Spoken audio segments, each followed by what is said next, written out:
মুমিনদের জন্য। কাদের জন্য জান্নাত? মুমিনদের জন্য। সেটা এমন জান্নাত হবে, লাহুম ফিহা মা ইয়াশাউনা খালিদিন, যা চাইবে মনের আশা আকাঙ্ক্ষা অনুযায়ী সব পাবে বেহেশতের মধ্যে। খালিদিন, চিরকাল সেখানে থাকবে। কানা আলা রাব্বিকা ওয়াদাম মাসউলা, এটা হচ্ছে তোমার রবের অবশ্য পূরণীয় ওয়াদা। জোরে বলেন সুবহানাল্লাহ। এটা তোমার আল্লাহর ওয়াদা এবং অবশ্যই তিনি তা পূরণ করবেন।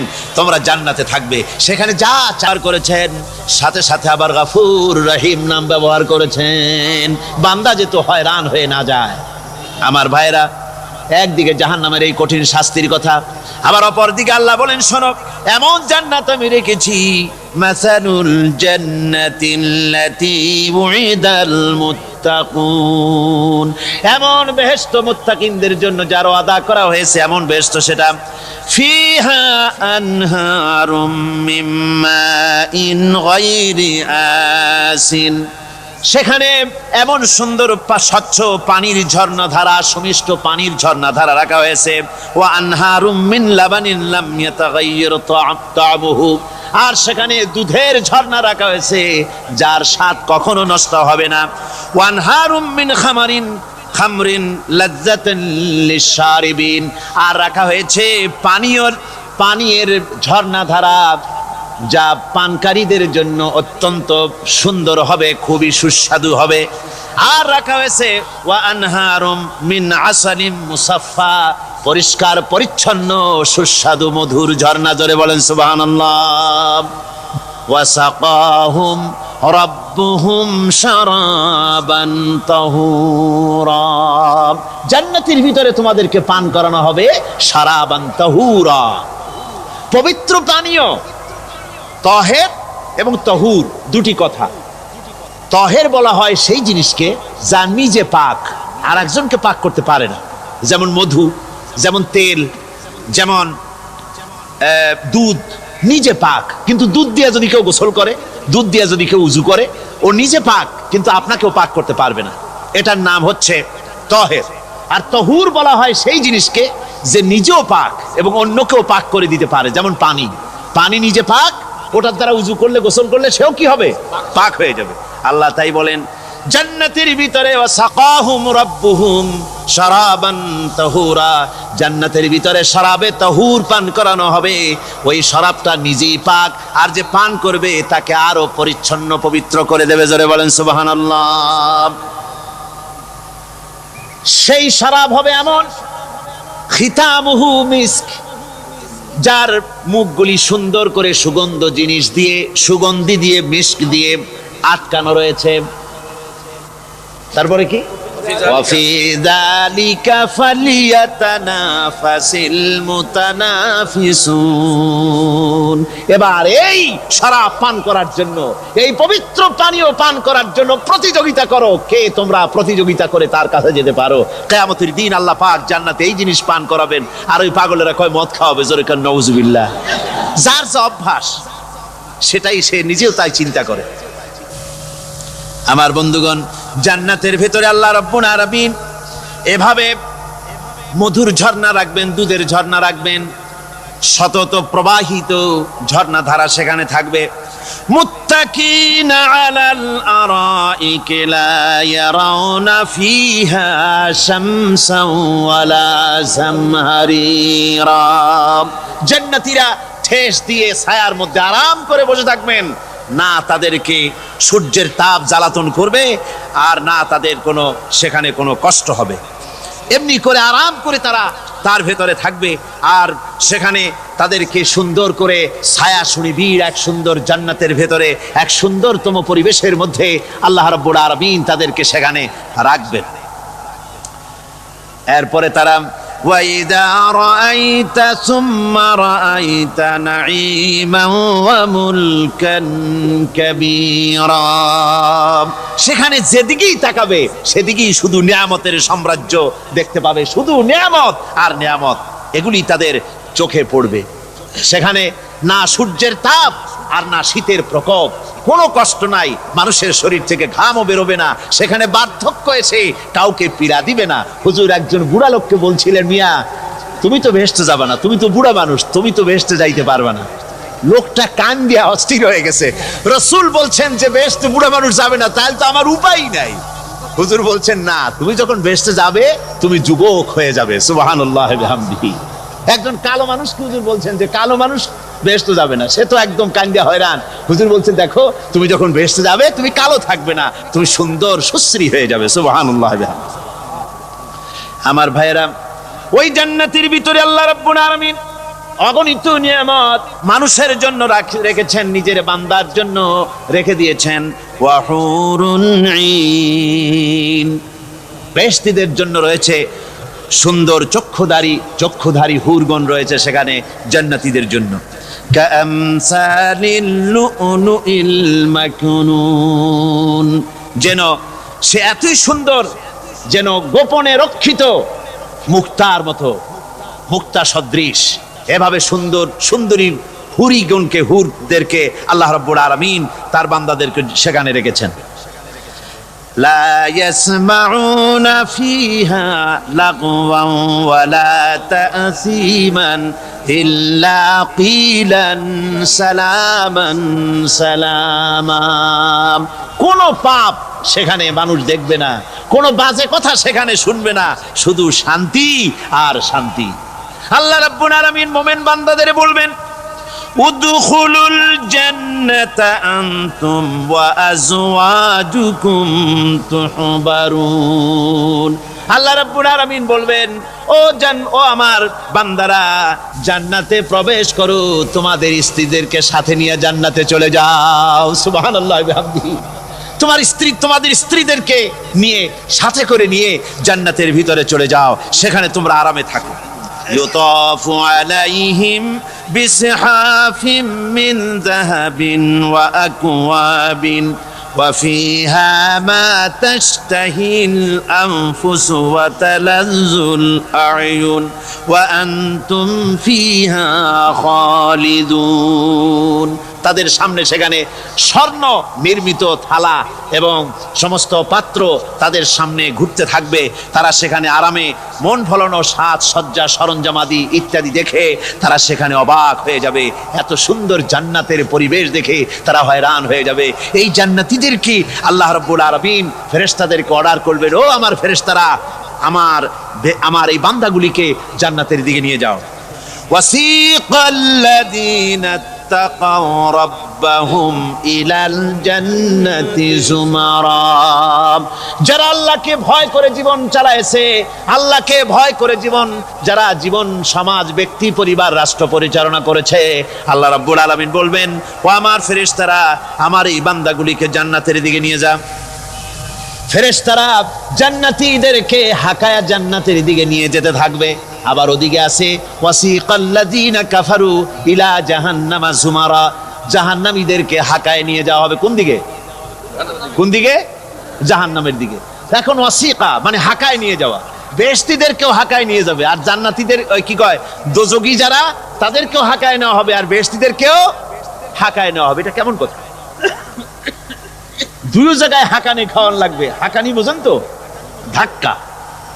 তো দুই জায়গায় ধাক্কা খাইতে হবে, তাহলে কিরকম বেহেশত যে ফেরেশতাদের ধাক্কা খাইতে খাইতে যাওয়া লাগবে? ব্যাপারটা কি আমার ভাইরা? ব্যাপারটা হচ্ছে এই, আমি দৃষ্টান্ত দিতে গিয়া বলি, অনেকদিন বন্ধুর সঙ্গে দেখা হয় নাই, বহু বছর পর হঠাৎ করে এক বন্ধু আর এক বন্ধুর বাড়িতে এসেছে, যে বলছে, ভাই যদিও বহু বছর পর এসেছি, কিন্তু আমার হাতে সময় নাই, আজ আমি বেশ সময় তোমার বাড়িতে থাকবো না।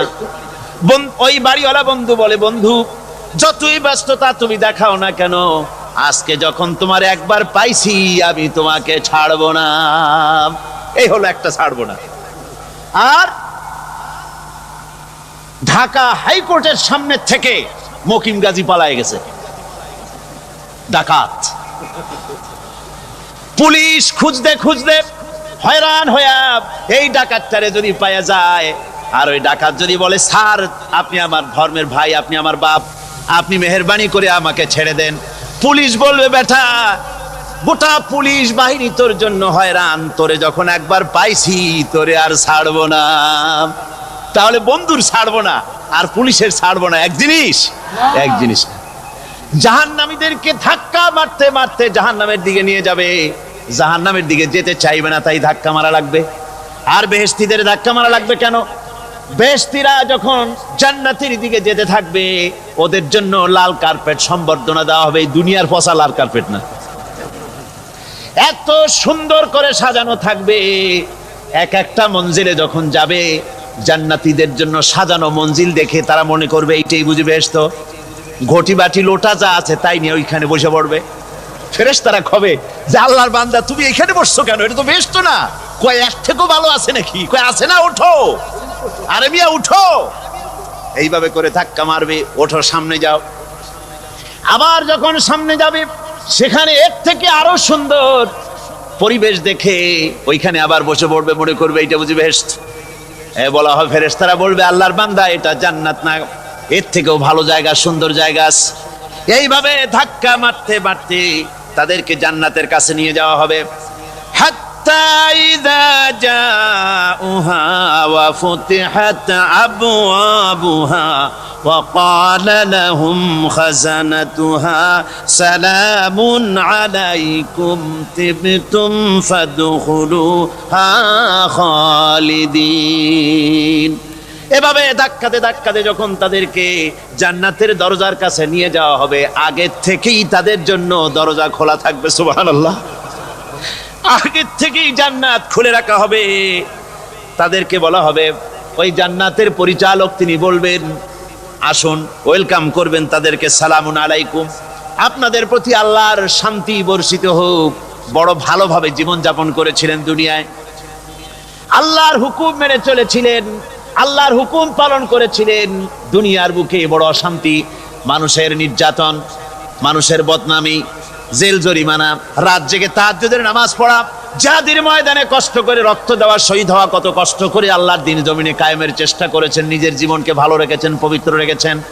আজকে আপনার জন্য এই জান্নাত, ফাদখুলুহা খালিদিন, জান্নাতে প্রবেশ করুন এবং চিরকাল এই জান্নাতের ভিতরে থাকুন। এর কথা এমন ভাবে পেশ করেছেন যা গোটা পৃথিবীর মানুষ যদি হেদায়েত পেতে চায়, ছোট্ট সূরাটি তার জন্য যথেষ্ট। পড়েন আমার সাথে, কুল হুয়াল্লাহু আহাদ।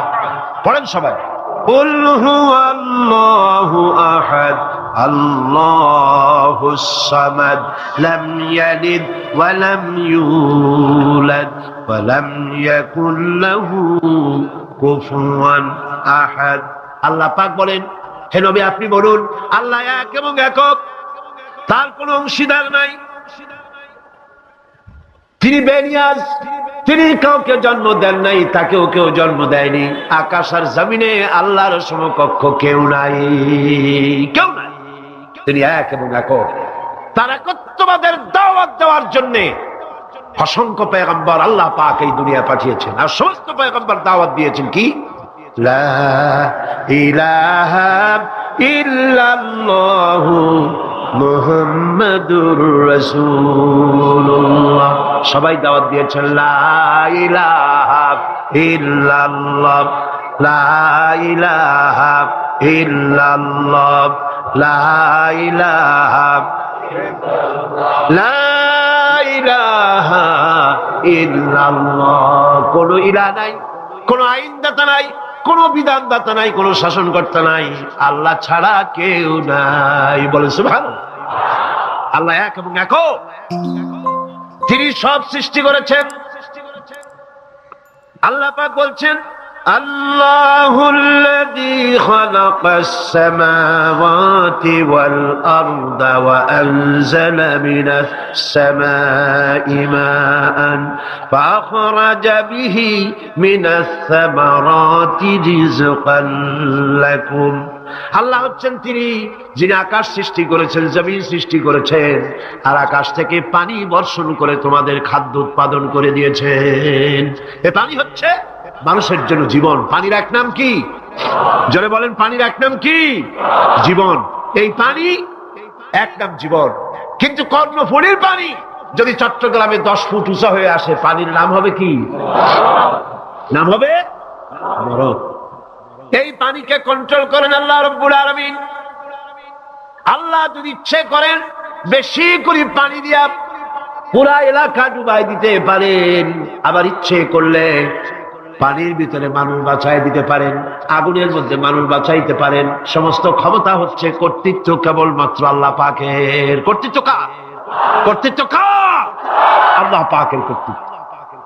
হযরত নূহ আলাইহিস সালামের জামানায় 40 দিনের বন্যা। এই বন্যার পরে জাহাজ যখন নেমে গেল, তখন তিনি মনে মনে ভাবলেন, আমি তো জোড়ায় জোড়ায় করে সমস্ত প্রাণীগুলি আর মানুষগুলি, কিছু কিছু মানুষ যারা ঈমান এনেছিল তাদের জাহাজে উঠাইছে, কিন্তু একটি বুড়ি আমার উপর ঈমান এনেছিল আর আমি তার ওয়াদা করেছিলাম সাথে করে নিয়ে যাব, আমি তো তার কথা ভুলে গিয়েছি।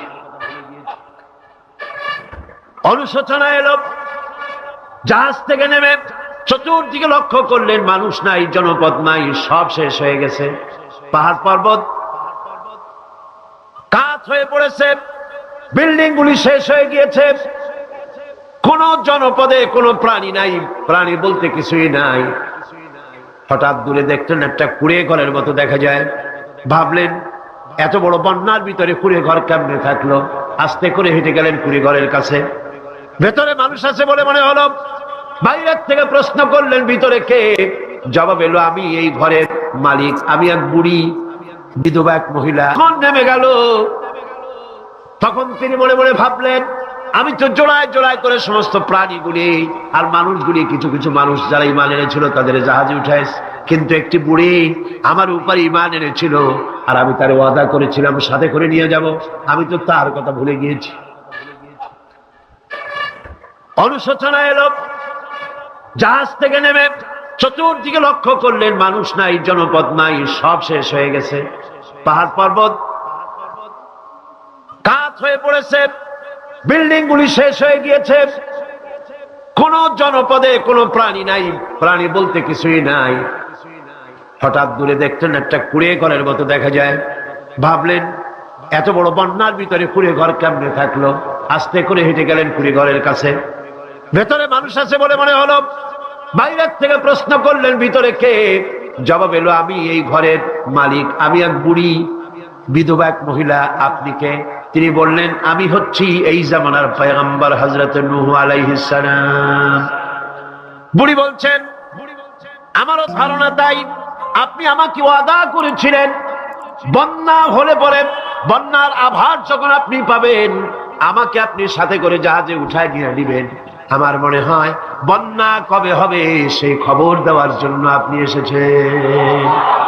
হযরত নূহ আলাইহিস সালাম সিজদায় পড়ে কাঁদতে লাগলেন, বললেন, রব্বুল আলামিন, তোমার কুদরত বোঝার ক্ষমতা আমার নাই। 40 দিন পর্যন্ত পানির ভিতরে মানুষ কেমনে জীবিত রইল? আল্লাহ পাক শোনালেন, রোরে বিপদ যখন এলো, তুমি তোমার উম্মতকে ভুলে যেতে পেরেছো, ভুলে গিয়েছো, কিন্তু আমি রব্বুল আলামিন রহমানুর রহিম, আমি আমার বান্দিরে ভুলি নাই। পানির স্রষ্টা আল্লাহ, পানির ভিতরে তিনি বাঁচাতে পারেন, আবার তিনি আগুনের ভিতরে বাঁচাতে পারেন, সবকিছু করতে পারেন। সমস্ত ক্ষমতা আল্লাহ পাকের। সমস্ত ক্ষমতা কার? আরো জোরে বলেন, কার? আল্লাহ পাক বলেন, এভাবে করে আমি আকাশ সৃষ্টি করেছি, জমিন সৃষ্টি করেছি, বৃষ্টি দিয়েছি আর চন্দ্র সূর্য তৈরি করেছি, তারপরে আমি তোমাদেরকে নিয়ামত দিয়ে ভরে দিয়েছি। ওয়া ইন তাউদ্দু নি'মাতাল্লাহি লা তুহসুহা। আমার নিয়ামত যদি গণনা করো, গুনে গুনে আমার নিয়ামত শেষ করতে পারবে না। সুবহানাল্লাহ। হাদা খালকুল্লাহি ফাআরুনি মাযা খালাকাল্লাযীনা মিন দুনি। এ হচ্ছে আল্লাহর সৃষ্টি, আর আল্লাহ বাদে অন্যরা কি সৃষ্টি করেছে দেখাও। যদি ক্ষমতা থাকে দেখাও কি সৃষ্টি করেছে অন্যরা। আছে কিছু? আছে কিছু? সমস্ত সৃষ্টির মালিক কে? আরো জোরে বলেন, কে? সব কিছুর স্রষ্টা হচ্ছেন আল্লাহ পাক। ওই আকাশের মালিক কে? চিল্লায় বলেন জোরে সোরে, আকাশের মালিক কে? বাতাসের মালিক কে? চন্দ্র সূর্যের মালিক কে? পৃথিবীর মালিক কে? গোটা সৃষ্টি জগতের মালিক কে? সবকিছুর মালিক যিনি, তিনি বলছেন এগুলি সব আমি সৃষ্টি করেছি। ফারুনি মাযা খালাকাল্লাযীনা মিন দুনি। আমি ছাড়া অন্যরা কে কি তৈরি করেছে দেখাও। আল্লাহ রাব্বুল আলামিন এভাবে করে মানুষের জন্য সবকিছু সৃষ্টি করেছেন, তার খাবারের ব্যবস্থা করেছেন, পড়ার ব্যবস্থা করেছেন, গাছপালা তৈরি করেছেন, পানি তৈরি করেছেন, সব ব্যবস্থা করে দিয়েছেন। এমনকি শীতকালে পিঠা খাবেন রসের ব্যবস্থাও করে দিয়েছে। চট্টগ্রামের রস আছে না? কি গাছের রস? খেজুর গাছের রস। এই খেজুর গাছের গোড়া খুঁজতে খুঁজতে 5 মাইল নিচেও যদি চলে যান, খেজুর গাছের মাথায় যেমন রস পাওয়া যায়, খেজুর গাছের 5 মাইল নিচে কি ওরকম এক ফোঁটা পানি পাওয়া যাবে? খেজুর গাছের ভিতরেও কি তেমন পাওয়া যাবে? ঠিক জায়গা মতো কাটলে যেমন রস পাওয়া যাবে, অন্য জায়গায় পাওয়া যাবে না। আবার খেজুর গাছের পাশে একটা নিম গাছ আছে, কিয়ামত পর্যন্ত নিম গাছ গিয়া শোষেন। মিষ্টি লাগবে? কি লাগবে? আল্লাহ রাব্বুল আলামিন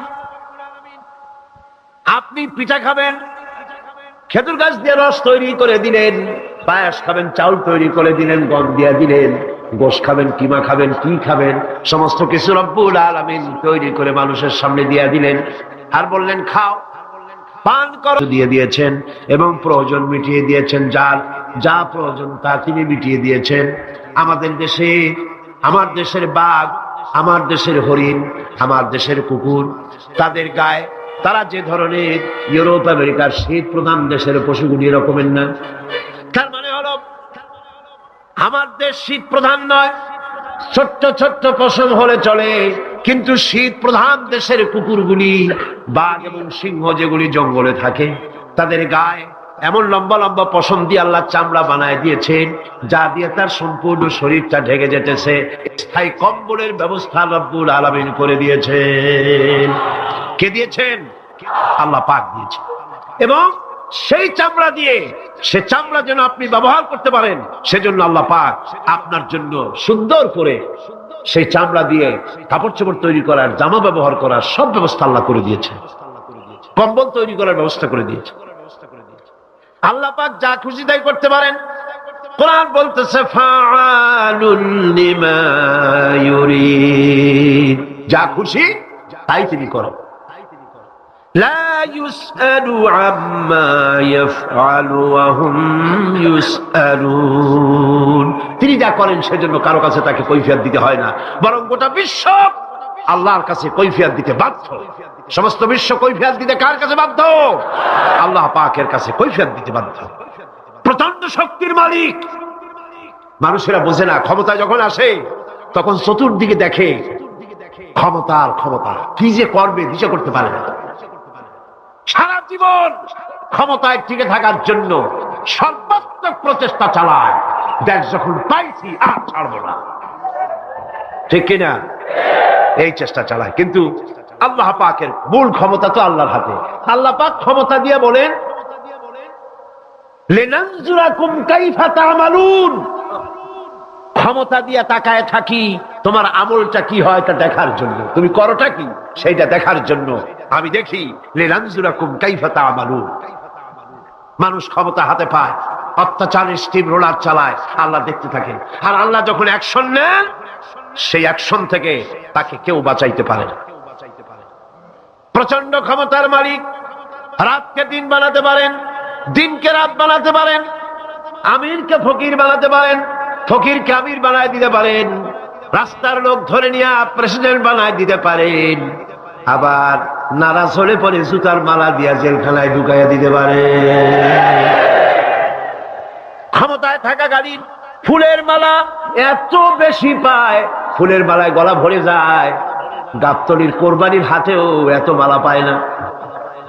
এত মালা গলায় দিয়া আনন্দে ফুর্তিতে মারতে থাকে।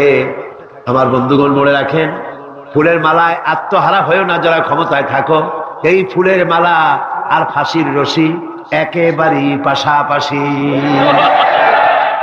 ফুলের মালা থেকে ফুলগুলি ঝরে পড়লেই ওই রশিটাই ফাঁসি হওয়ার জন্য যথেষ্ট, ঠিক কিনা? মানুষ বোঝে না, বোঝে না।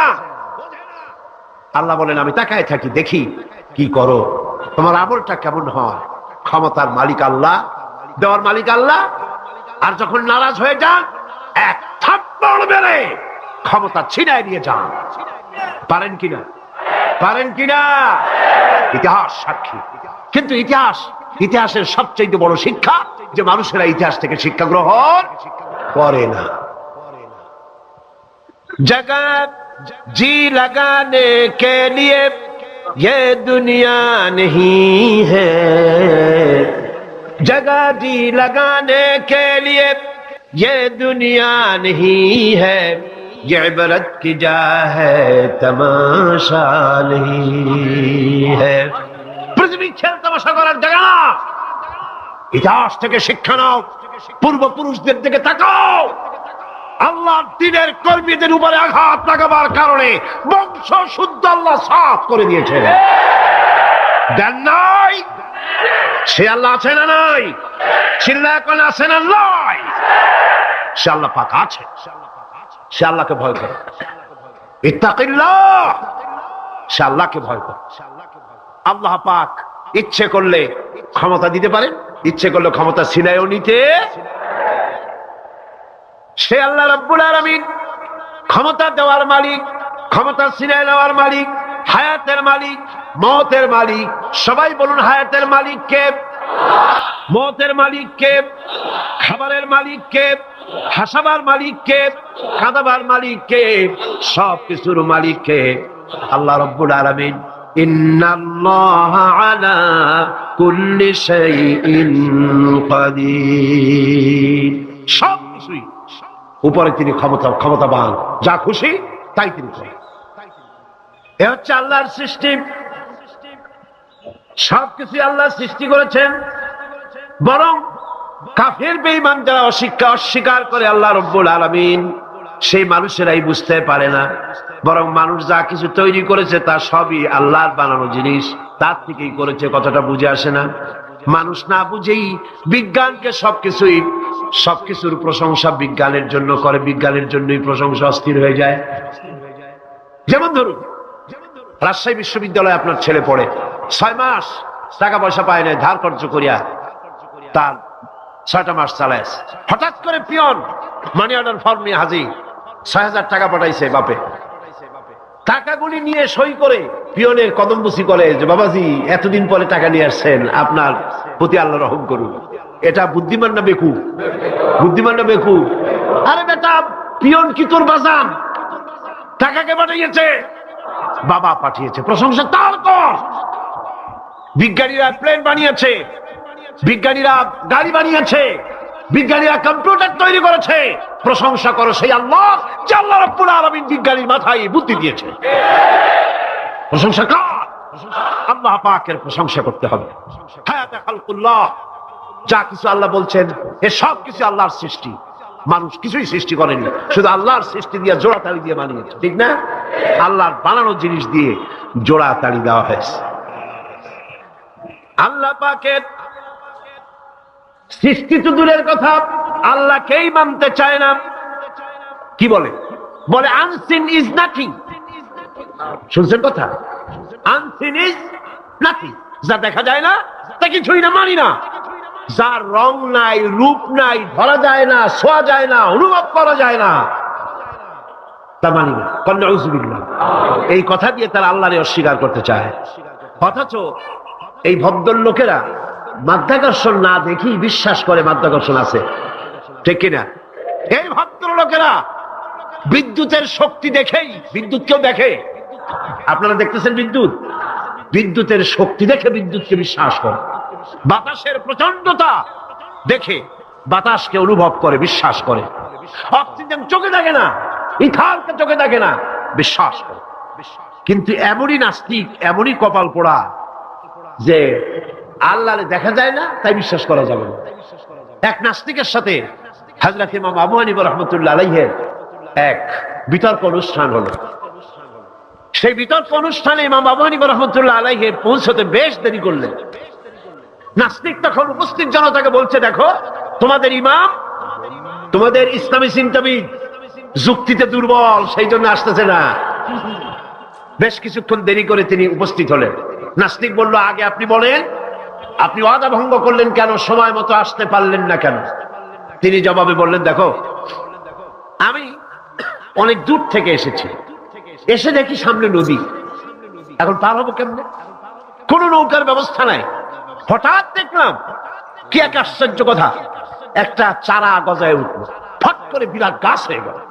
কই থেকে একটা কুড়াল আসলো, গাছটারে কাজে ভালাই গেল। তারপরে এলো করাত, বানাইলো তক্তা, এরপরে আসলো লোহা, পড়লো হাতুড়ি, হয়ে গেল নৌকা। বাহ কি মজা! এরপর নৌকা নামলো নদীতে, আমি উঠে বসলাম, এই পাড়ি দিয়ে আসলাম, তাই যা একটু দেরি হলো।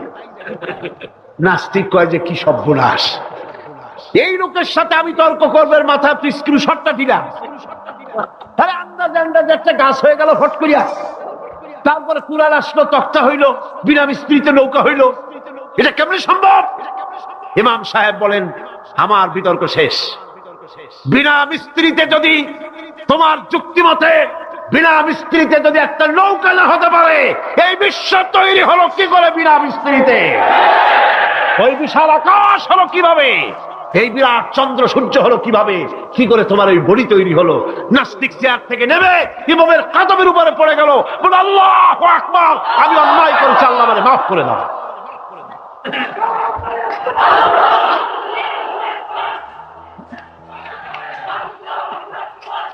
নাস্তিক ঘোষণা করে দিল, লা ইলাহা ইল্লাল্লাহু মুহাম্মাদুর রাসূলুল্লাহ। জোরে বলেন, লা ইলাহা ইল্লাল্লাহু মুহাম্মাদুর রাসূলুল্লাহ। লা ইলাহা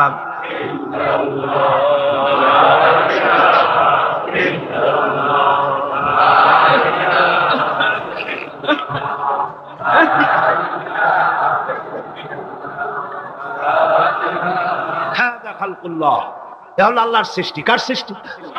বলেন সবাই খুশি হয়ে, কার সৃষ্টি? ফারুলি মাযা খালাকাল্লাযিনা মিন দুনি, আল্লাহ ছাড়া কে কি বানাইছে দেখো, সব কে বানিয়েছে? খুশি হইয়া মুখ ফুলাইয়া জোরে কোন কে বানিয়েছে? ওই আল্লাহ রাব্বুল আলামিন বলেন, দুনিয়ার সব দিক থেকে চোখ ফিরাইয়া এবার নিজের দিকে তাকাও। ওয়াফি আনফুসিকুম ওয়াফি আনফুসিকুম আফালা তুবসিরুন, এমনকি তোমাদের নিজেদের মধ্যে আমার নিদর্শন আছে, তারা কি তা অনুধাবন করে না? তোমার মধ্যেও আমার নিদর্শন আছে। কার মধ্যে? আমাদের মধ্যে। কোন কার মধ্যে? আমাদের মধ্যে আল্লাহর নিদর্শন আছে। মানুষ যদি তার নিজের দেহের প্রতি লক্ষ্য করে, তাহলে সে মহান আল্লাহ পাকের অসংখ্য কুদরত দেখতে পাবে। জোরে লাগো। যেমন একটি শিশু যখন জন্ম হয়, তখন তার হাড়ের পরিমাণ হয় 305টি। 305টি। পরে এগুলি একটা দুটো মিশে গিয়ে পরিমাণ দাঁড়ায় 206টি হাড়। 560টি পেশি দিয়ে এই হাড়গুলিকে বেঁধে রাখা হয়, এবং মোট গিরার পরিমাণ দাঁড়ায় 100 গিরা। আপনি কি জানেন আপনার আঙ্গুলের মাথা থেকে বাহু পর্যন্ত কয়টা গিরা আছে? গণবেন কখন? কিলাকিলি করি তো কুল পান। দেখেন না গিরা কতগুলা আঙ্গুলের, এই আঙ্গুলের মধ্যেই কতগুলা গিরা, এখানে গিরা, সেখানে গিরা, এখানে গিরা, এখানে গিরা, এখানে গিরা, বাহুতে গিরা। গিরা যদি একটাও না হতো, হাতটা হাত হইতো না। হাত কি হইতো? লাঠি। লাঠি হইতো। ভাত খাওয়া যাইতো না। ভাত খাইতে গেলে মাখানো লাগে কিনা? মাখানো লাগে না? মাখাইবেন কি দিয়ে? হাতগুলা, আঙ্গুলে গিরা নাই, সব কাঁটা চামচ। আর কেলুতে গিরা নাই, হাত ক্লোজ হবে না, নিজের মুখে আসবে না। দুই হাতের মাথায় একজন বসবে, একজন আর একজনের খাওয়াবে। তাও আবার খাওয়াই দিকে মুখের মধ্যে না গিয়ে নাকের সিধার মধ্যে গিয়ে হাসতেছেন। সুবহানাল্লাহ। ওয়াফি আনফুসিকুম আফালা তুবসিরুন, তোমার ভেতরে আমার নিদর্শন আছে, অনুধাবন করো। মানব শরীর এক আশ্চর্য মেশিন। সুবহানাল্লাহ। আশ্চর্য মেশিন। লক্ষ কোটি সেল এবং নার্ভ সেল দিয়ে জটিল মেশিন পত্রের সমন্বয় এই দেহ তৈরি করা হয়েছে, এবং এই শরীরের ভিতরে দুটো মূল্যবান জিনিস আছে। তার একটি হচ্ছে কন্ট্রোল রুম, যাকে বলা হয় ব্রেইন। যেটা কি? ব্রেইন। আরেকটি হচ্ছে জেনারেটর, সেই জেনারেটরটা কি? হার্ট, আপনার হৃৎপিণ্ড। ওয়াফি আনফুসিকুম আফালা তুবসিরুন। লক্ষ্য করো না কেমনে? তোমার শরীরের দিকে তাকাও না। Brain, control room.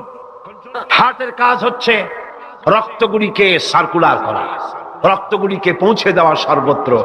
যা খাচ্ছেন সমস্ত খাদ্যগুলিকে রক্ত তৈরি হচ্ছে, হার্টের কাজ হলো এটাকে এইভাবে করে করে পৌঁছে দেওয়া।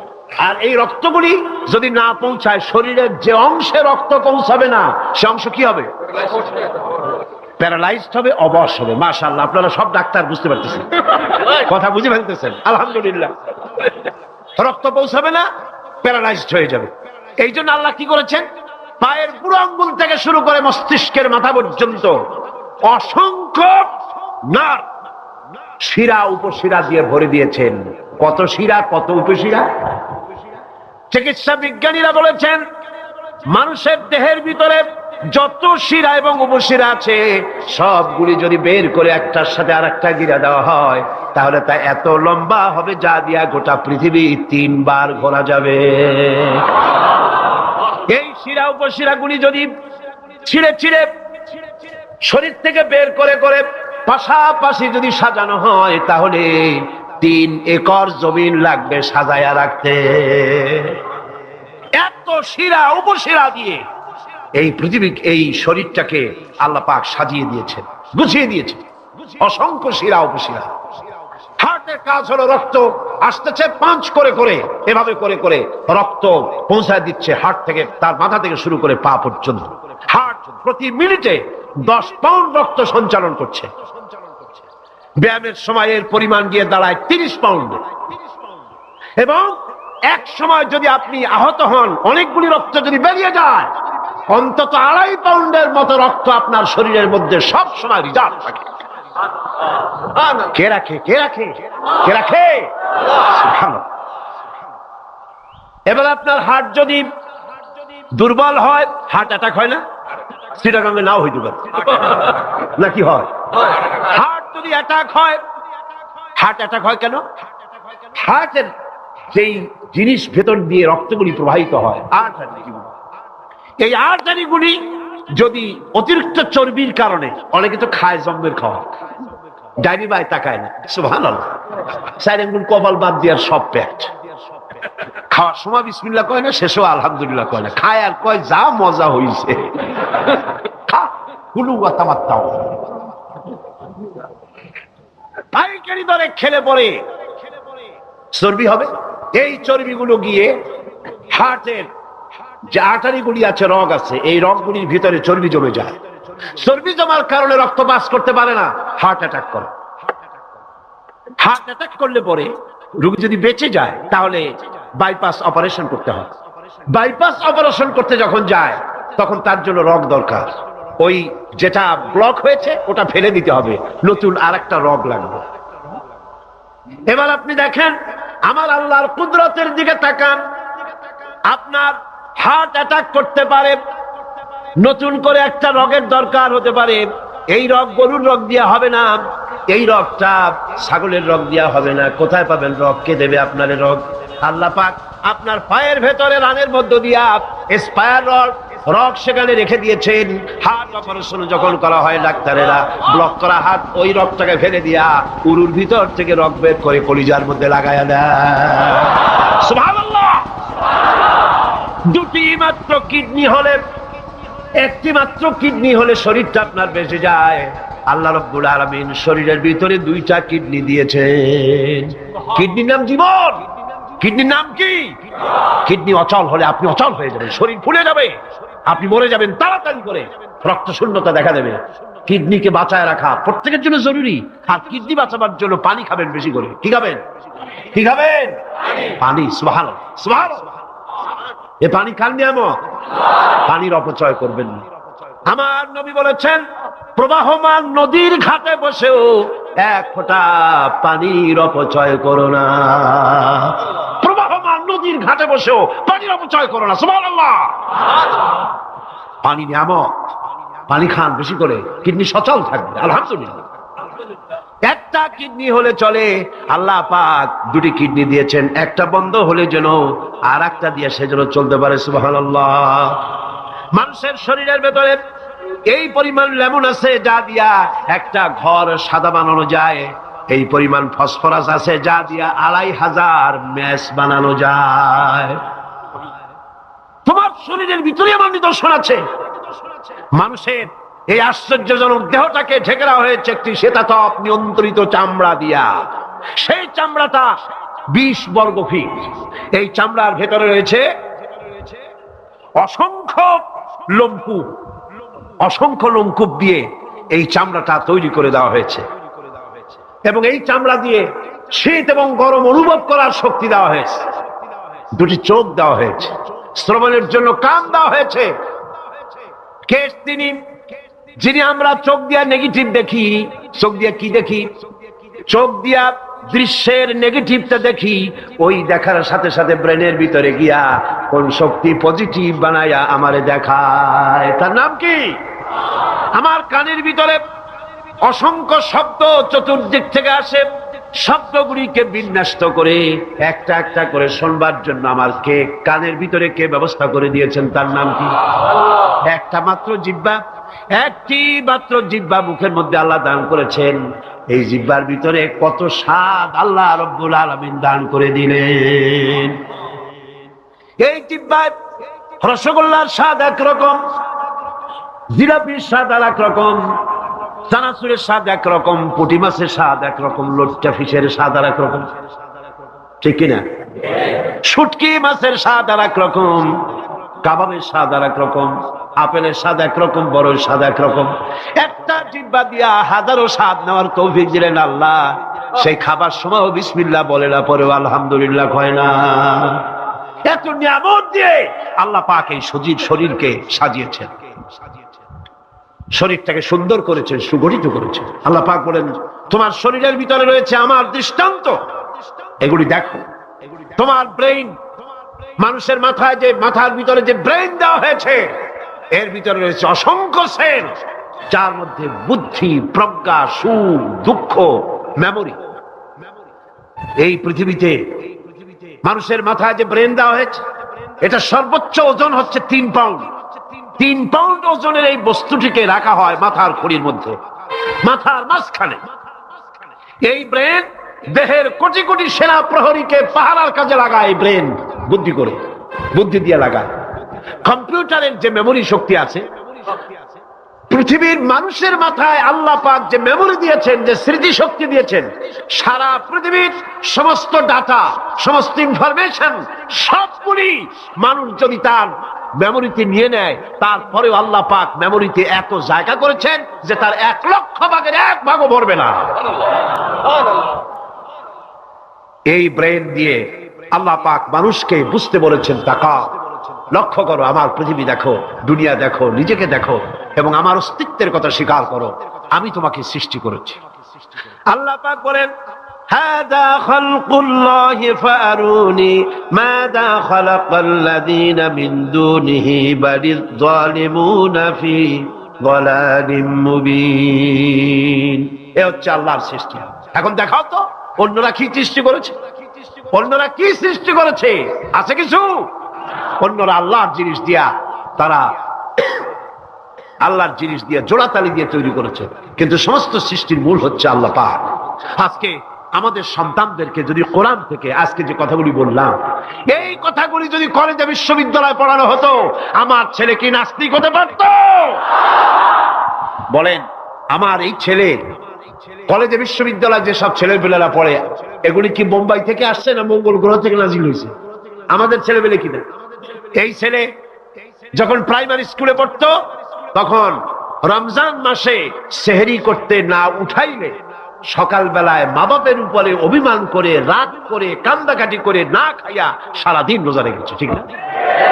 বলেন আমার কথাটা ঠিক কিনা? এই ছেলেটি প্রাইমারি ছেড়ে হাই স্কুলে যখন গিয়েছে, তখনও সে নামাজ পড়তো, আলেম ওলামা দেখলে ভক্তি করত, শ্রদ্ধা করত। যেই না কলেজে ঢুকলো, নামাজ গেল, রোজা গেল, চরিত্র গেল। এরপরে আলেম ওলামা পীর বুজুর্গ দেখলি বলতে থাকে এরাই দেশটারে খাইছে। কোরআন দিয়েছেন মানুষকে শিখবার জন্য, চরিত্র বানাবার জন্য, দিনদার হওয়ার জন্য। এই কোরআন এবং সুন্নাহর বদৌলতেই পৃথিবীতে শান্তি এসেছিল, পৃথিবীতে অর্থনৈতিক মুক্তি এসেছিল, মানুষ সুখ পেয়েছিল, মানুষ সৌন্দর্য পেয়েছিল। আমরা যদি আবার সুখ শান্তি ফিরে পেতে চাই, আবার আমাদেরকে কোরআন এবং সুন্নাহর শিক্ষার দিকে ফিরে যেতে হবে। এর কোন বিকল্প আছে? কোন বিকল্প নাই। সেই কোরআন সুন্নাহর দিকে আমরা কিভাবে যাব সেই বর্ণনা হবে আগামীকাল ইনশাআল্লাহ। তাওহীদের পথে, শিরক থেকে বেঁচে আল্লাহর পথে আগাবার জন্য আমরা তৈরি হয়ে যাই। মুনাজাতের জন্য দাঁড়ানো ভাইরা সবাই বসুন। যত ভাই দাঁড়ানো সমস্ত ভাইয়েরা যার যার জায়গায় বসে পড়ুন, মুনাজাতে শরীক হন। দুই ভাই, দুই অমুসলিম ভাই ইসলাম কবুল করার জন্য এখানে এসেছে। এর একজনের নাম হলো তপন রক্ষিত, হিন্দু ধর্মাবলম্বী। আর বর্তমান নাম পছন্দ করেছে মোহাম্মদ হোসাইন। আর একজনের নাম শ্রী দীপক চন্দ্র হাওলাদার, এও হিন্দু ধর্মের অনুসারী। বর্তমান নাম পছন্দ করেছে মোহাম্মদ ওমর ফারুক। মাশাআল্লাহ। লা ইলাহা ইল্লাল্লাহু মুহাম্মাদুর রাসূলুল্লাহ। আল্লাহ ছাড়া কোন ইলাহ নাই, মাবুদ নাই, উপাস্য নাই। তিনি এক, যিনি একক। মুহাম্মদ সাল্লাল্লাহু আলাইহি ওয়াসাল্লাম আল্লাহ প্রেরিত রাসূল। জোরে বলো, আশহাদু আল্লা ইলাহা ইল্লাল্লাহু ওয়াহদাহু লা শারীকা লাহু ওয়া আশহাদু আন্না মুহাম্মাদান আবদুহু ওয়া রাসূলুহু। আমি সাক্ষ্য দিচ্ছি আল্লাহ ছাড়া কোনো ইলাহ নাই, মাবুদ নাই, উপাস্য নাই। তিনি এক, তিনি একক, তার কোনো অংশীদার নাই। আমি আরো সাক্ষ্য দিচ্ছি মুহাম্মদ সাল্লাল্লাহু আলাইহি ওয়াসাল্লাম আল্লাহর প্রেরিত রাসূল এবং তার বান্দা। সকলকে বলো আসসালামু আলাইকুম। এই দুই তরুণ যুবক একটু আগে মুশরিক ছিল, এখন তারা আমাদের তাওহীদি ভাই। এবং আজকের মাহফিলে ছোট্ট ছোট্ট বাচ্চারা যেভাবে মাসুম, এই দুজনও সেইভাবে নিষ্পাপ, বেগুনাহ, মাসুম ঘোষণা করেছেন রাসূল করিম সাল্লাল্লাহু আলাইহি ওয়াসাল্লাম। অর্থাৎ অমুসলিম যখন ইসলাম কবুল করে, মুখে উচ্চারণ করে, মনে প্রাণে বিশ্বাস করে, কালেমায়ে তাইয়্যিবা এবং কালেমায়ে শাহাদাত উচ্চারণ করে, জিন্দেগীর সমস্ত গুনাহ থেকে আল্লাহ পাক মাফ করে দেন। সুতরাং আমি তাদেরকে বুকের সাথে আলিঙ্গন করে সম্মানিত করছি।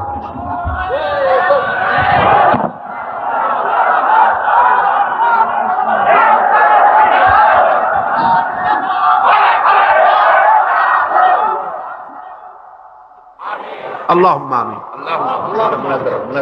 ربنا ظلمنا أنفسنا وإن لم تغفر لنا وترحمنا لنكونن من الخاسرين. ربنا لا تزغ قلوبنا بعد إذ هديتنا وهب لنا من لدنك رحمة إنك أنت الوهاب.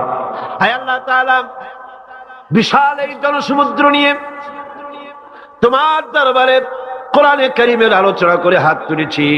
মেহেরবানি করে সওয়াবটুকু জনাবে মুহাম্মদ রাসূলুল্লাহ সাল্লাল্লাহু আলাইহি ওয়াসাল্লামের রূহ মুবারকে পৌঁছে দাও। तमाम পৃথিবীর মাটির নিচে যত মুমিন মুমিনাত শুয়ে আছেন তাদের আরওয়ার পরে সওয়াব পৌঁছে দাও। হায় আল্লাহ তাআলা, আমাদের মধ্য থেকে যাদের মা বাপ দুনিয়া থেকে জন্মের মতো বিদায় হয়ে গেছে, কবরগুলিকে জান্নাতের টুকরা বানায়া দাও। রব্বির হামহুমা কামা রব্বায়ানি সগীরা। সবাই পড়েন, রব্বির হামহুমা কামা রব্বায়ানি সগীরা। হায় আল্লাহ তাআলা, বিশাল এই মাহফিলে কোরআন শোনার জন্য কোরআনের পাগল মুসলমানেরা, অমুসলিমরা দূরদরাজ থেকে, বিভিন্ন জেলা থেকে, আশেপাশের দেশ থেকে কোরআন শোনার জন্য আসে। আল্লাহ তুমি দয়া করে কোরআনের হেদায়েত আমাদের নসিব করে দাও। আমাদের এই দেশটি কোরআনের শাসন দিয়ে পরিচালিত হয়েছে, এই দৃশ্য আমাদের চোখে দেখার তৌফিক দান করে দিও। হায় আল্লাহ তাআলা, এ বিশাল মাহফিল পরিচালনা করতে গিয়ে ইসলামী সমাজ কল্যাণ পরিষদ প্রতি বছর হিমশিম খেয়ে যায়। সামান্য একটা মেয়ের বিয়েতে কত টাকা লাগে, লক্ষ লক্ষ টাকা সেখানে খরচ হয়ে যায় ছেলে মেয়ের বিয়েতে। আর এত বড় বিশাল প্যান্ডেল, এত লাইট, এত মাইক, এত প্রচার, এত মাইকিং, এত হ্যান্ডবিল, এত পোস্টার, এত মেহমান। আয় আল্লাহ তাআলা, এত ভলেন্টিয়ার, কত বেশি খরচ হতেছে। আল্লাহ তোমার বান্দাদেরকে বোঝার তৌফিক দিয়ে দাও। তোমার দিনদার, ইমানদার, মালদার সমস্ত মানুষদেরকে এই বিশাল মাহফিলে আর্থিক দিক থেকে সহযোগিতা করার তৌফিক দান করে দাও রব্বুল আলামিন। 5 দিন মাহফিলের 2 দিন চলে গেল, আর 3 দিন আমাদের সামনে। তোমার কুদরতের আপন কুদরতি নিজাম দিয়া বাকি 3 দিন আল্লাহ তুমি চালাইয়া দিও। এই মাহফিল যেন ঋণগ্রস্ত হয় না, আল্লাহ ঋণ পরিশোধের তৌফিক দান করে দিও রব্বুল আলামিন। সকলকে হেদায়েত নসিব করে দিও। হায় আল্লাহ তাআলা, আমাদের জীবনের রোগ ব্যাধি মাফ করে দিও। আমাদের আশা আকাঙ্ক্ষা, জীবনের নেক বাসনা পুরা করে দিও। মা বোনেরা কষ্ট করে আসেন, হায় আল্লাহ মা বোনদের উপরে তোমার খাস রহমত নাযিল করো। আগামী বৃহস্পতিবার মা বোনদের জন্য আলাদা ভাবে সকাল বেলায় যে আয়োজন করা হবে, হ্যাঁ আল্লাহ, সেখানে চিরগংবাসী সমস্ত মহিলাদেরকে আসার তৌফিক দান করে দিও। তাদের জন্য আলাদা ভাবে কোরআনের কথা, হাদিসের কথা তাদের শোনাবার তৌফিক দান করে দিও রব্বুল আলামিন। এই মাহফিল কিয়ামত পর্যন্ত আল্লাহ তুমি কবুল করো। এই মাঠ যারা দিলেন, হ্যাঁ আল্লাহ, প্যারেড ময়দান, রজবালি ময়দান যারা ছেড়ে দিল, আল্লাহ তুমি তাদেরকে জান্নাতের ময়দান ছেড়ে দিও রব্বুল আলামিন। কোরআনের কথা আজকে বললাম, কোরআনের শিক্ষার কথা বললাম। আমার জাতিকে, এই দেশের সরকারকে এই কথাটা বোঝার তৌফিক দান করে দাও। ধর্ম নিরপেক্ষ মতবাদ একটি কুফরি মতবাদ, মুসলমানদের জন্য গ্রহণযোগ্য মতবাদ এটা না। এই জিনিসটা তাদের বোঝার তৌফিক দাও। ধর্ম নিরপেক্ষ শিক্ষা ব্যবস্থাকে দূরে ছুঁড়ে মেরে কোরআন সুন্নাহ অনুযায়ী ইসলামী শিক্ষা চালু করার তৌফিক এদের দিয়ে দাও। আয় আল্লাহ, যে সমস্ত মেহমানদেরকে এখানে দাওয়াত দেওয়া হয়েছে, সমস্ত মেহমান সহি সালামতে তাদের যাতায়াতের ব্যবস্থা করে দিও এবং তাদেরকে সুন্দর করে উপস্থাপনা করার, বলার তৌফিক দান করে দিও রব্বুল আলামিন। তুমি আমাদের দিনের সমস্ত নেক কামনা পুরা করো এবং আমাদেরকে তোমার খাঁটি গোলামদের মধ্যে শামিল করো রব্বুল আলামিন। কিয়ামতের দিন তুমি মেহেরবানি করে আমাদেরকে তোমার গোলাম হিসাবে কবুল করে নিও। রব্বানা তাকাব্বাল মিন্না ইন্নাকা আনতাস সামিউল আলিম وتب علينا إنك أنت التواب الرحيم سبحان ربك رب العزة عما يصفون وسلام على المرسلين الحمد لله رب العالمين واجعل آخر كلمة عند الموت لا إله إلا الله محمد رسول الله السلام عليكم ورحمة الله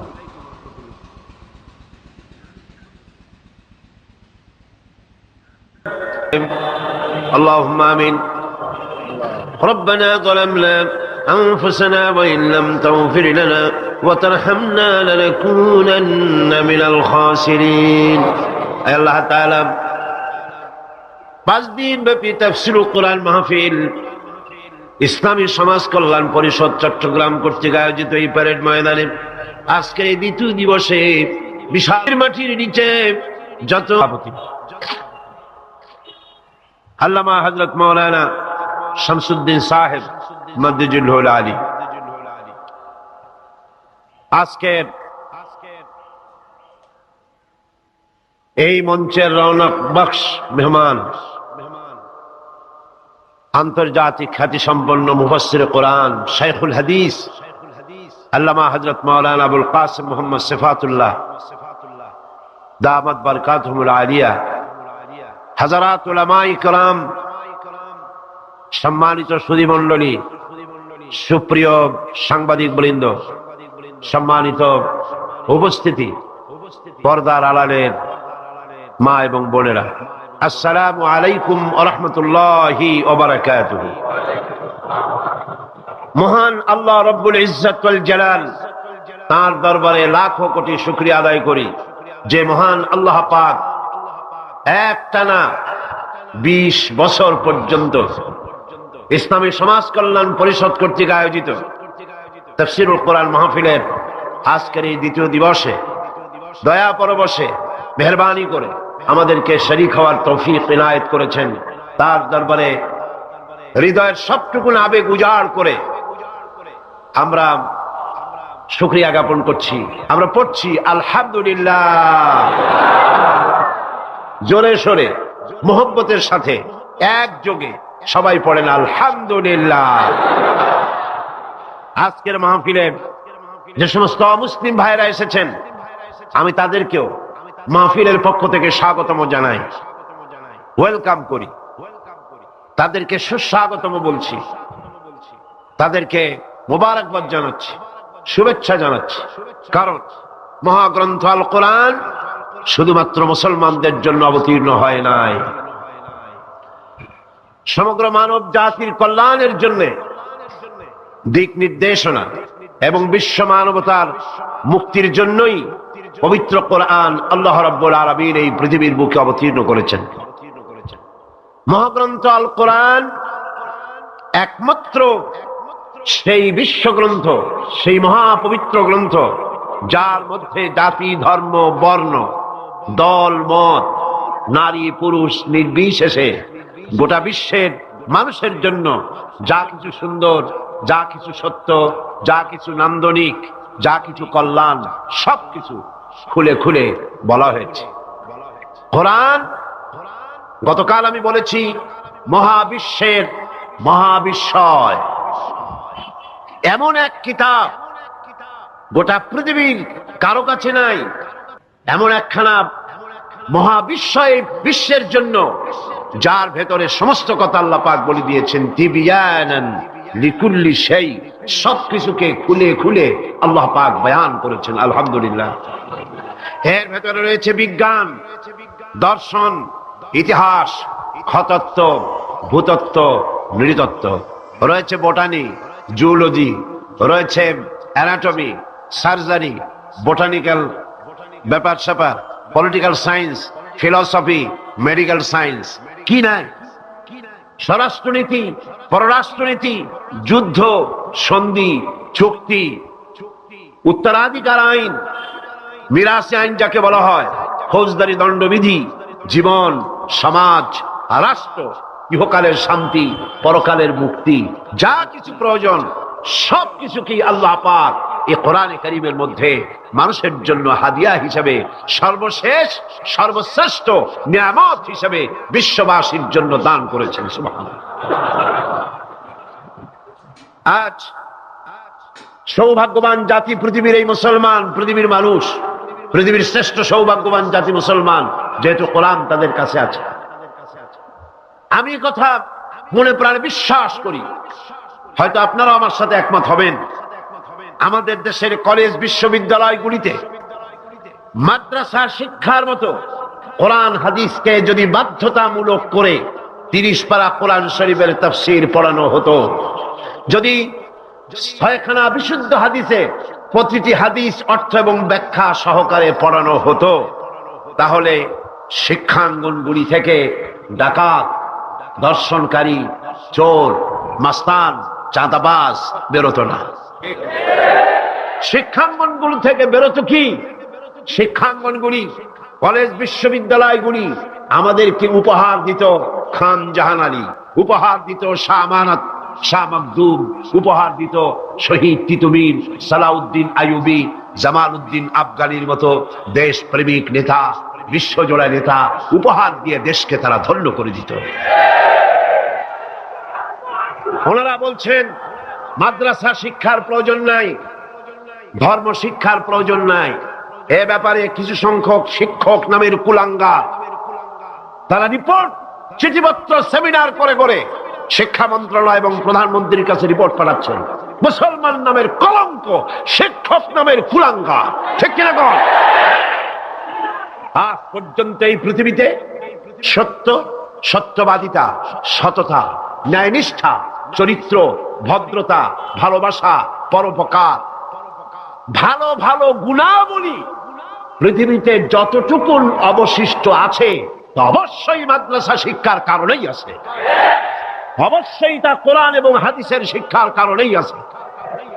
সুতরাং আজ দেশ থেকে অন্যায়, অসত্য এবং সন্ত্রাস, ধর্ষণ, চাঁদাবাজি, মাস্তানি, সুদ, ঘুষ যদি বন্ধ করতে হয়, ইসলামী শিক্ষা বাধ্যতামূলক করতে হবে, এর কোনো বিকল্প নাই। ইসলামী শিক্ষার বিরুদ্ধে যারা উঠে পড়ে লেগেছেন তাদের জানতে হবে, আপনারা এই দেশের জনগণের রিভিনিউ দিয়া, এই দেশের 12 কোটি মুসলমানের রক্তার্জিত পয়সা দিয়ে আপনার বউর পরনের শাড়ি পেঁচানো হয়েছে। এদেশের 12 কোটি মুসলমানের রক্তার্জিত পয়সা দিয়ে আপনার গাড়ির চাকা ঘোরে। আপনার বাড়িতে এসি, টিভি, আপনার বাড়িতে সুখ সৌন্দর্য যা কিছু আছে, এদেশের মুসলমানদের রক্তের বিনিময়তা আছে। সুতরাং ভারতকে খুশি করার জন্য ইসলামী শিক্ষার বিরুদ্ধে যে ষড়যন্ত্র চালু হয়েছে, সেই ষড়যন্ত্রের বিরুদ্ধে সকল জাতিকে, জাতি, ধর্ম নির্বিশেষে ঐক্যবদ্ধ হয়ে প্রতিবাদ গড়ে তুলতে হবে, প্রতিরোধ গড়ে তুলতে হবে।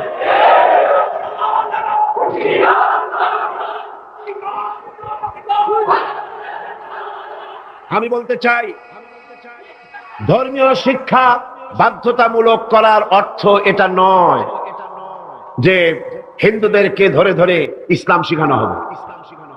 এর অর্থ কি তাই? খ্রিস্টানদেরকে ইসলাম শেখানো হবে, অর্থ কি তাই? না। ধর্মীয় শিক্ষা বাধ্যতামূলক করার অর্থ হলো হিন্দু তার হিন্দু ধর্ম শিখতে বাধ্য, কম্পালসারি।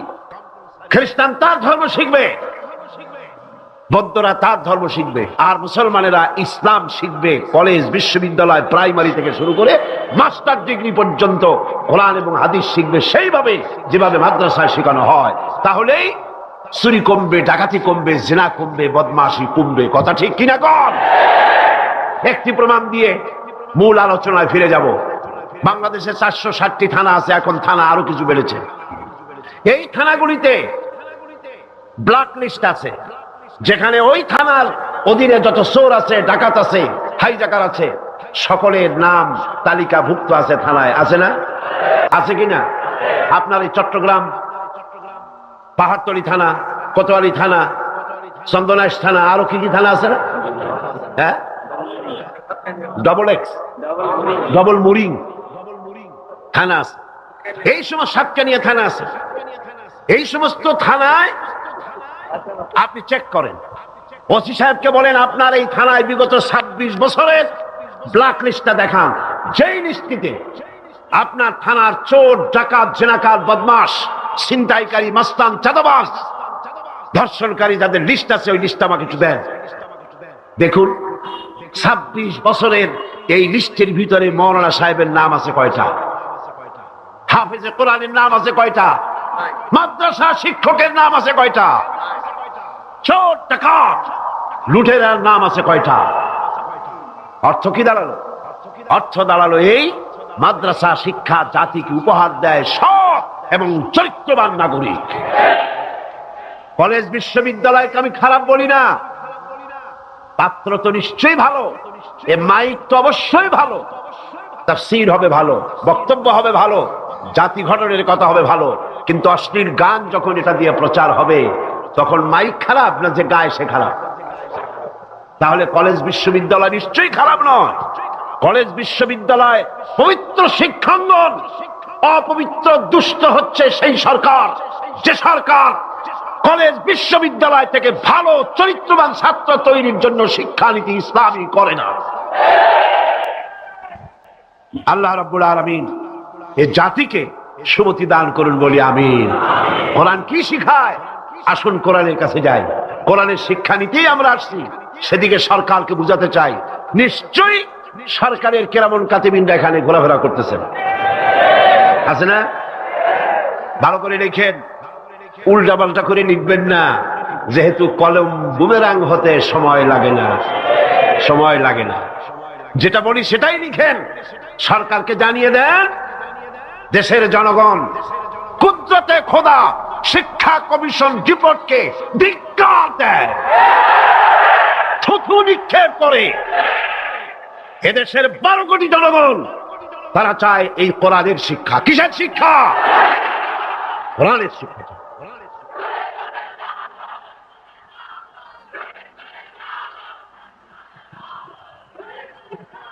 এই কোরআন দিয়েই তো রাসূল করিম সাল্লাল্লাহু আলাইহি সাল্লাম আরবের সেই অভদ্র, অসভ্য, বর্বর কুসংস্কারাচ্ছন্ন একটি সমাজের আমূল পরিবর্তন এনে দিয়েছিলেন, ঠিক না? এটা সেই কোরআন। গত 20 বছর ধরে এই মঞ্চে যত কথা আল্লাহ বলেছেন সাক্ষী দেন। আমি কোনোদিন বলেছি এটা আমার বাবার কথা বলেছি? আমরা বাবার কথা বলতে আসি না, বাবার দালালি করতে আসি না। আমরা দালালি করি ঠিকই, আমরা অবশ্যই দালালি করি। সে দালালি পৃথিবীর কোন রাষ্ট্রের নয়, কোন ব্যক্তির নয়। দালালি করি আল্লাহ রাব্বুল আলামিনের, আর করি বিশ্ব নেতা জনাবে মুহাম্মদ রাসূলুল্লাহ সাল্লাল্লাহু আলাইহি ওয়াসাল্লামের।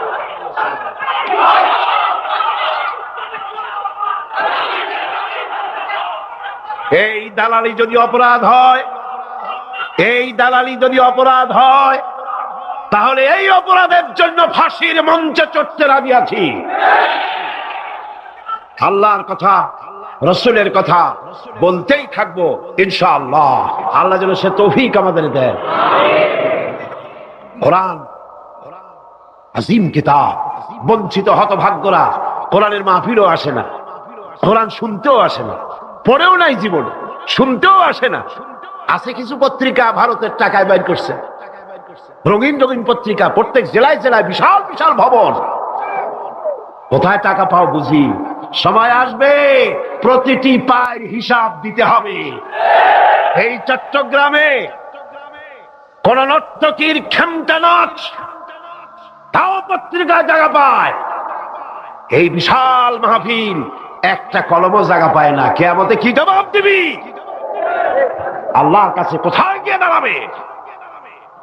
মুসলমান নামের কলঙ্ক, সাংবাদিক নামের কলঙ্ক, যারা কোরআনের মর্যাদা দিতে জানে না, আর যারা জানে তাদের উপর আল্লাহ রহমত নাজিল হোক। জোরে বলেন আমিন, জোরে বলেন আমিন। আর যারা সাংবাদিকতার মুখে কালিমা লেপন করে ভারতের পা চাটা গোলাম হয়েছে, আল্লাহ তাদেরকে হেদায়েত নসিব করে দিন। ভারত তোমারে বাঁচাবে না, ভারতের টাকা বাঁচাতে পারবে না। যখন গজব আসবে টেলিফোন করে তোমার বাবাজিরে খবর দেবারও সময় পাবা না। কোরআনের কাছে আসো, কোরআন তোমাকে মুক্তি দেবে। কে মুক্তি দেবে? কোরআন। বিজ্ঞানে ভরা,